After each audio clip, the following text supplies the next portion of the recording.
Welcome to Orange Weekly, presented by Krause Health. Alongside Mike Waters, I'm Brent. Coming up, Duke. Heard of them. They're coming to the Carrier Dome on Saturday. Jim Boeheim will discuss his team, and Mike Waters and I will preview that big matchup. But before we take a step forward to the biggest game on the schedule, the social event of the winter in Central New York, Mike, let's take one step back to Clemson, because Tevin Mack, Mack the Knife, the Mack Truck, the Big Mac Attack, you name it, he kept getting in that paint.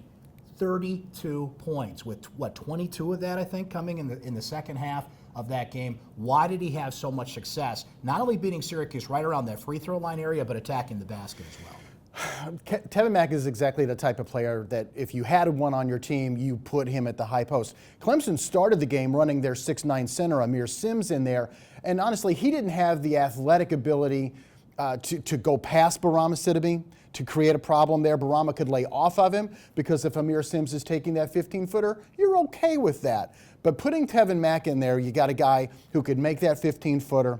He had the athletic ability off the bounce. He could get to the basket, go by Barama and Marek Dolezaj when Marek moved to the 5. And the other thing that I think hurt Syracuse when Mack was in there was by the second half, both Marek and Barama were already in foul trouble. So now they're already at a disadvantage, and now they have this athletic 6'6", 225-pound guy bouncing around in there, making 15-footers. Boeheim criticized him after the game. He was slow to come out to defend, and that's something that's happened in the past. But even Marek had problems. And then when both those guys foul out, then you're just trying to hang on with freshmen out there, and it was tough. It wasn't going to happen. It's a tough spot with, now Barama's consistently in foul trouble. Marek Dolezaj, though, had kind of gotten out of that habit. I think early in the season he had a few games. The last time he had fouled out was January 7th against Virginia Tech, and that's got to be a tough balance there, because you don't want these guys to play hesitant, but at the same time, those are two players you need in there defensively, particularly Marek Dolezaj, because so much flows through him in other parts of the game. And when you have an inconsistent officiating crew, there's just so much that can go wrong here. So I think he's kind of in a tough spot. The way Marek plays, he's going to finish most games with about 3 fouls, because he's in there, he's mixing it up with bigger guys, more physical guys. He weighs only 185 pounds, so he's going to get some fouls, and that's okay. He plays that way. But what he needs to stop doing is he's got to eliminate the cheap foul. Like when he's playing defense and he's behind the other team's center, don't reach around to try to deflect that entry pass. Odds are you're not going to get there, and you're putting yourself out there. The referee's going to see that arm go out, and you're going to get a whistle even if there's no contact. The over the back, trying to get the offensive rebound when you don't have position, let it go, because it was okay when he was a freshman and a sophomore. Go ahead, be aggressive, what the heck. But he's so valuable now, they need him on the floor. So he's got to avoid that cheap foul, because it's the cheap foul that puts him in foul trouble early or puts him out of the game late. Mike, there's an interesting trend going on with this team, in that Elijah Hughes will tend to dominate one half, and Buddy Boeheim will tend to dominate the other. Now, in the Clemson game, they both ended up with 22, but just kind of different paths to get there. Is it as simple as one guy gets hot, defense adjusts, and it leaves the other open, or is there more to it? No, I think you're right along the right lines there. It's like you're talking about guys who do get on hot streaks. Buddy, for one, it can be incredible when he gets on one of his rolls. Elijah, too. I think in order to avoid some of these ups and downs, or 5-point first half followed by a 20-point second half, I look at Elijah, and I'm thinking he is the guy. He's the go-to guy. He needs to stop these 15-minute long droughts. And sometimes it's not necessarily a drought. It's just he misses a shot or two.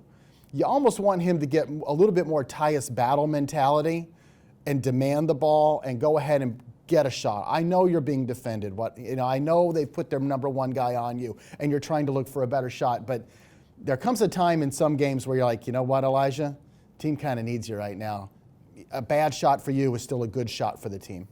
The Tyus Battle mentality, I think, is a good note there. And when we talk about Duke, he had a huge game against Duke at Cameron last season. But one more thought, and I'm wondering how this guy's going to do against Duke. He got recruited by this team, and I think he's going to be up for this game, and that's Joe Girard, Mike. You go back to the Clemson game, had a rough first half, really had a couple of rough games going into that, but in the second half, stepped up, made some big three-pointers. He hitting shots from the tiger claw down at Clemson. And it feels like Joe is certainly going through some growing pains here, but also is improving as this season goes. Yeah, rough first half at Clemson's really underselling it. 0 points, 0 rebounds, 0 steals. But second half, 10 points, 3 rebounds, 2 steals. He had a great second half. That was the positive sign coming out of that game, I felt. He's got a tough matchup on Saturday against Duke. Trey Jones, Duke's sophomore point guard, is an outstanding on-the-ball defender. If you remember, you mentioned that game at Cameron last year, the first 3 or 4 minutes of that game, and Trey Jones had 4 steals, and he was making life miserable on Frank Howard and then Jalen Carey. That's what Joe Girard's got to go up against on Saturday. Forget about his points. He's just got to take care of the ball and avoid turnovers and get Syracuse into its offense, and I think that's a good day for Joe Girard. We'll hear about those Blue Devils coming up here shortly, but first, let's hear from the head coach. It's time for Syracuse Soundbites. Coach, you got Duke coming in, of course, on Saturday, and always a talented team, always a challenge. What is it about this Duke team that provides a big challenge this season? Everything. A tremendous offensive and defensive team. They're one of the top 2 or 3 teams in the country, and they can hurt you in a lot of ways on both ends of the court. Tremendous flexibility and tremendous diversity of talent. Last year, there's always stars. There's always top-to-bottom NBA talent on a team like this. But I wanted to ask you about one player in particular. Seeing the success that Tevin Mack had the other night in the paint, what's the challenge with Vernon Carey Jr.? What kind of player are you dealing with here? He's a monster. He's probably the best low-post guy in the country. He's just dominant all year, and he's playing great basketball. Very difficult guy to defend against. No Zion Williamson, no R.J. Barrett, but still plenty of talent on this Duke team, Mike. How have they done so far this season, and who are the key guys that Syracuse has to look out for on Saturday? Well, we mentioned Trey Jones in the previous segment, and Vernon Carey, their freshman center. He's a handful inside. He's not Zion Williamson. He doesn't have that kind of profile, but this is a future pro, and he's going to be a tough matchup because he's just so big and physical. But a couple other guys to watch out for. Cassius Stanley, an amazing athlete on the wing. In their last 5 games, he's averaging about 16 points a game.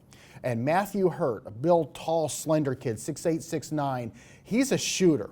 And that's the type of guy that Syracuse is going to have to watch out for as he moves out to the corner or on the wing. At 6'8" or 6'9", he can get his shot off if you're not already out there denying him the shot. So that's a guy that Syracuse is going to have to be aware of depending on where he's at in the zone. Much like Jim Boeheim, Mike Krzyzewski's rotation shrinks, especially as we get into conference play here. But it'll be interesting to see Mike. Wendell Moore Jr.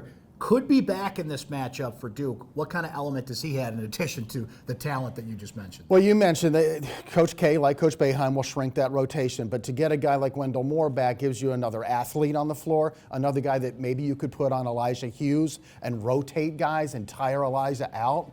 And you protect yourself in case of foul trouble as well. But, yeah, all hands on deck on Saturday night for both teams. Over 31,000 expected at the Dome for Syracuse and Duke. It's the big one, and we'll be watching. Thanks for watching Orange Weekly, presented by Krause Health. For Mike Waters, I'm Brent Axe. We'll talk to you next time.